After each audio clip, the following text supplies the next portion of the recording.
Durante 2 anos eu fui produtor dele. Hoje ele vai ser o meu entrevistado. Paulo Roberto Falcão aqui no Serra Esporte Clube.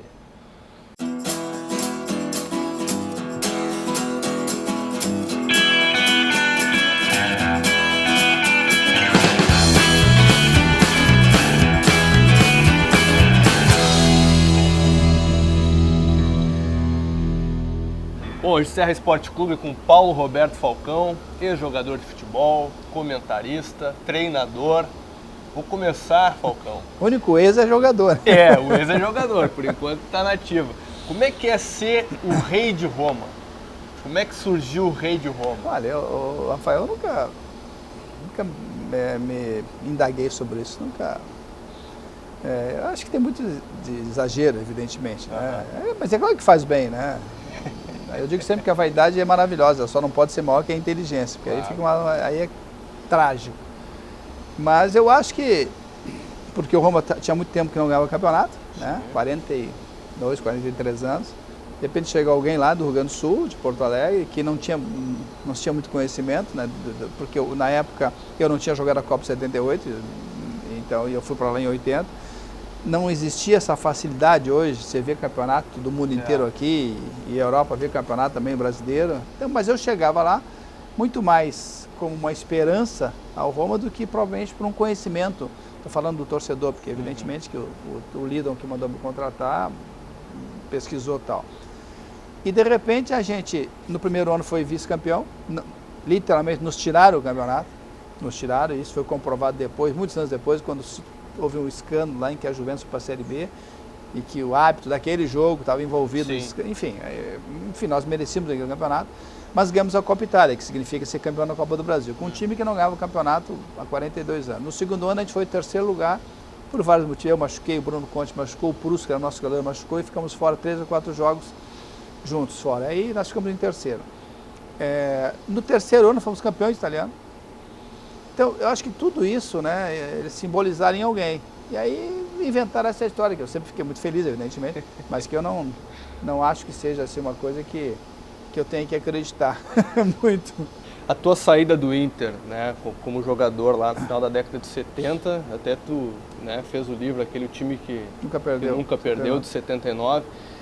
Tu sente falta de ter conquistado um título maior com o Inter, né, como jogador, com uma Libertadores, ou tu acha que como jogador tu cumpriu todo o teu papel? Se a gente voltar no passado, né, eu acho que isso é importante até para que as pessoas, que é gurizada, né, como você é um guri, né, possa entender o mecanismo disso. Né?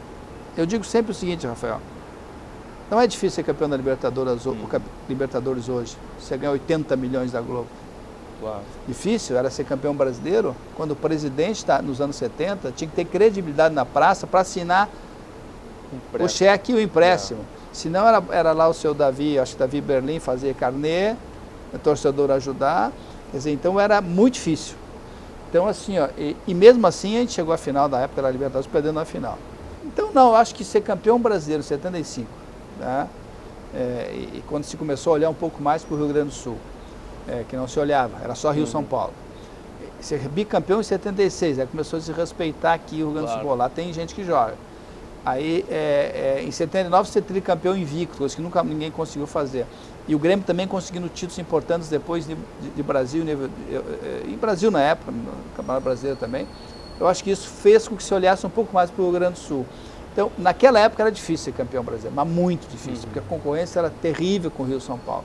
Eu acho que e os títulos que foram conquistados depois, o Grêmio campeão do mundo, Libertadores, Internacional campeão da Libertadores, campeão do mundo, isso só aconteceu porque lá atrás tiveram outros anos que foram, e outros dirigentes, outros jogadores que chegaram a ajudar no crescimento do clube, ou dos dois clubes, no caso aqui do Rio Grande do Sul, Grêmio Internacional. Você é um cara que sempre, né, viveu aqui o nosso mundinho, né, entre aspas, Grenal, né, a rivalidade toda que se tem.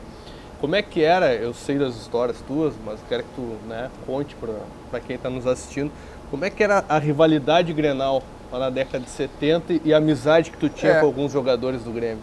A rivalidade era enorme, principalmente porque, e que hoje não existe mais, porque os jogadores de Grêmio Internacional, a maioria vinham da base. Sim. Quer dizer, tinha uma identificação. Né? Eu joguei desde a escolinha do Internacional, para te dar um exemplo. Do outro lado, o Yura, que jogou também na base, tinha outros jogadores. Então, a base do time vinha da base, né? Perdão da redundância, mas vinha. Claro. Então, e acompanhava o pai, o tio, torcendo. Então, isso se criou. Quando chegava assim, enfrentar a Grêmio Internacional, era uma realidade muito maior que hoje. Trocar camisa na época era um absurdo, se pensar. Mas não quer dizer que estava errado antes ou que está errado agora. As coisas se modificaram. Mas eu acho que o grande, inclusive o Grenal, que tinha confusão, briga, soco. Mas né? Tu nunca se meteu Eu nunca entrei, não. Um jogo só lá que o Éder me deu uma entrada, que eu saí correndo, ele me deu um soco no nariz, confusão, aí deu uma batalha campal. Mas eu era quieto, Hoje é difícil dar uma confusão desse, porque eu acho que os jogadores não se criaram muito na base, não viveram essa rivalidade desde pequeno. Claro. Então, talvez a única explicação, se é que seja uma única, talvez seja essa. E a tua amizade com o Yura? O Yura era uma figura, né? O Yura a gente...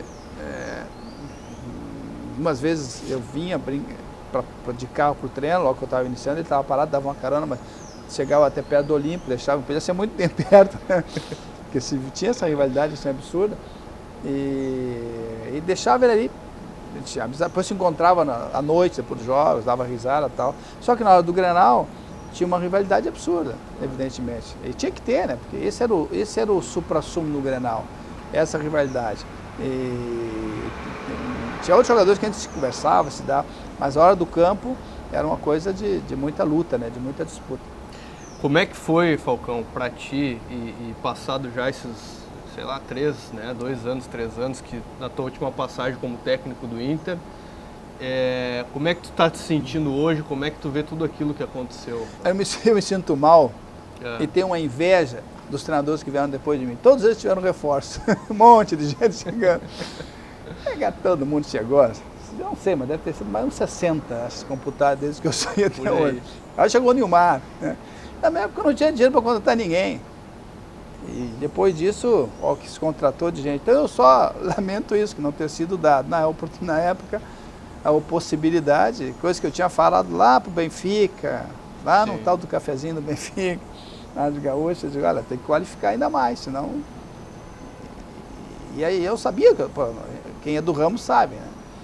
Ele tinha que qualificar, tinha que buscar um jogador em determinadas posições, até por causa de lesão, de cartão, mas também para qualificar ainda mais, jogadores que pudessem chegar para ser titulares, ou pelo menos estar ali brigando para a condição de titular.